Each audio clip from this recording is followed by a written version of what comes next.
मोखाडा पोलिसांनी धडक कारवाई केली आहे। अफूने भरलेली 4 चाकी या ठिकाणी जप्त करण्यात आली आहे।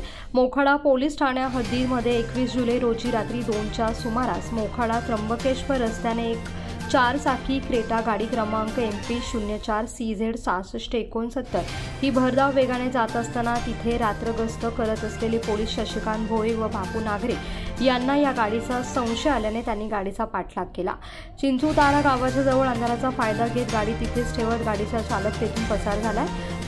कारमध्ये चौकशी केली असता त्यामध्ये 7,80,340 रुपये किमतीचा 111.420 किलोग्राम वजनाचा अफू वनस्पतीच्या सुकलेल्या बोंडाचा चुरा आढळून आला आहे।